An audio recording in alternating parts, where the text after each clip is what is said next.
வணக்கம். அவன் அருளால் அனைத்தும். திருப்பூர் மாவட்டம் அவினாசி தாலுகா சேவூரில் அமைந்துள்ள முத்துக்குமாரசாமி ஜீவ பிருந்தாவனம் சுமார் 300 ஆண்டுகளுக்கு முன்பு வாழ்ந்த ஒரு சித்தரின் நினைவிடமாகும். பிறப்பிடம்: இவர் காஞ்சிபுரத்தைச் சேர்ந்த சித்தர் என்று போற்றப்படுகிறார். நவகண்டம்: சுமார் 300 ஆண்டுகளுக்கு முன் இந்த சித்தர் நவகண்டம் தனது உடலின் 9 உறுப்புகளை தானே அறிந்து இறைவனுக்கு அர்ப்பணிக்கும் முறை கொடுத்து இங்கு உயிருடன் ஜீவ சமாதி அடைந்ததாக கூறப்படுகிறது.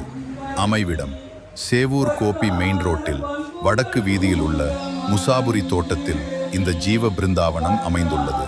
வழிபாடு மற்றும் திருவிழாக்கள்: பூரட்டாதி நட்சத்திரம். இந்த நட்சத்திரம் வரும் நாட்களில் அதிகாலை முதல் இரவு வரை சிறப்பு ஹோமங்கள் மற்றும் வழிபாடுகள் மிகச் சிறப்பாக நடைபெறும்.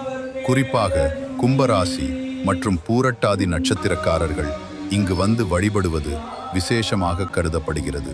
முக்கிய நாட்கள்: செவ்வாய், வியாழன், அமாவாசை மற்றும் பௌர்ணமி நாட்களில் சிறப்பு அபிஷேகங்களும் அன்னதானமும் நடைபெறுகின்றன.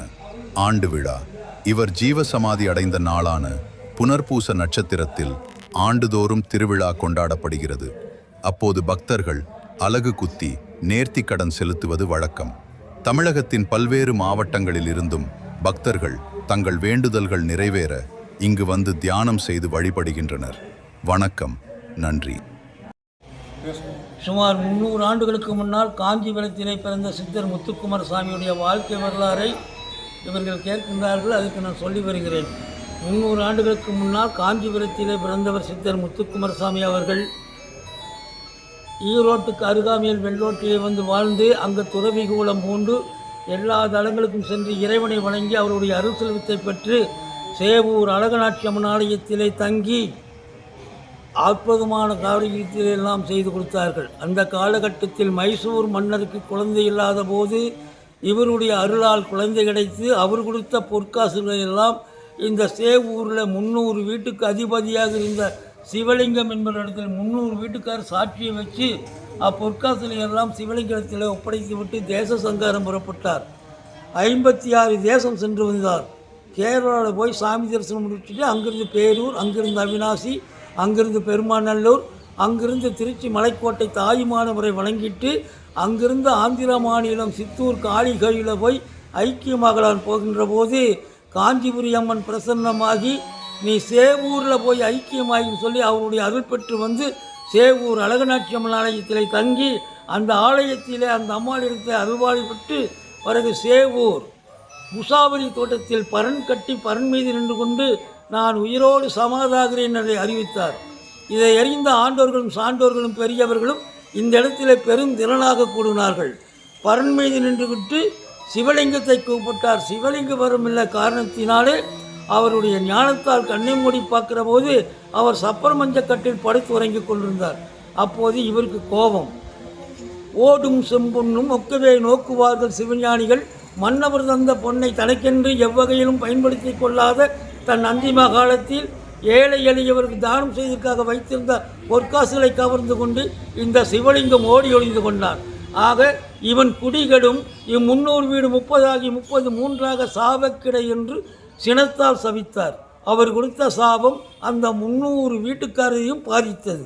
அந்த காலகட்டத்தில் முத்துக்குமாரசாமியுடைய வாரிசாகிய குப்பமுத்து முதலியாரை அழைத்து நீ இந்த பொறுப்பை ஏற்றுக்கொள்ளப்பா, உன்னை நான் மகனாக ஏற்றுக்கொள்கிறேன் சொல்லி அவர் வைத்து வணங்கிய காஞ்சி காமாட்சி அம்மன் பணிகள் விநாயகர் பணிகள் சிவலிங்க கத்தி கட்டாரி கழுத்தில் போட்ட உத்திராசம் எல்லாம் ஒரு பெட்டியிலே போட்டு அவரிடத்திலே கொடுத்து விட்டு தன்னுடைய மகனாக ஏற்றுக்கொண்டார். தாரை வார்த்து மகனாக ஏற்றுக்கொண்டார்.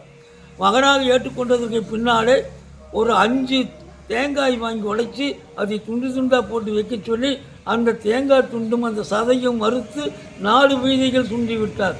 பிறகு பரன் மீது நின்று கொண்டு நான் சிவலோகம் சென்றதற்கு பின்னால் என்னுடைய உடலை இங்கிருப்பவர்கள் யாரும் எது செய்து விடாதீர்கள், மைசூர் மன்னர் வருவார், அவரோடு சேர்ந்து என் மகனும் சேர்ந்து எனக்கு இறுதி செய்யும் சொல்லி போட்டு தான் வைத்திருந்த கத்தியால் கழுத்தில் அழகு பார்த்து இந்த இடத்திலே ஐக்கியமானார்.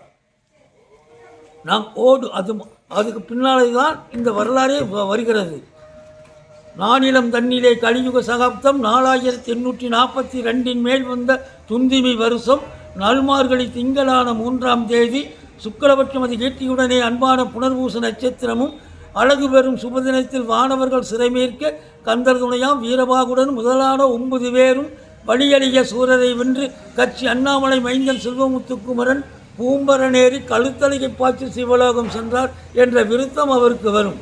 பிறகு மைசூர் மன்னரும் அவருடைய காரிய பிரதானராகிய சிக்கிதேவராயர், சதாசிவராயர், வெங்கடராயர் இவர்கள் 200 பேர் வந்து இவர்களுக்கு சாவான் கோயிலை கட்டி வைத்துவிட்டு இந்த வாலீஸ்வர சன்னிதானத்தில் 56 ராஜாக்கள் புடைசூழ 24 நாட்டு நாட்டாண்மைக்காரர் சமயம் முதல் பட்டக்காரர்கள் 9 கம்பளத்தார்களும் ஒன்று கூடி குப்பமுத்து முதலியாருக்கு பரிவட்டனம் கட்டி பட்டயம் கொடுத்து முஸ்லிம் தேதியெல்லாம் ஒப்பி வைத்து இதை கை கொள்ளுங்கள் என்று இவருடைய திருக்கரத்தால் வாங்கின பேழை வெட்டியைத்தான் இந்த 300 வருட காலமாக இந்த புனர்பூச நட்சத்திரம், அதாவது மார்கழி மாதம் புனர்பூச நட்சத்திரம் தான் இவருக்கு ஆண்டோருக்கு ஒரு முறை அந்த பூஜை செய்வோம்.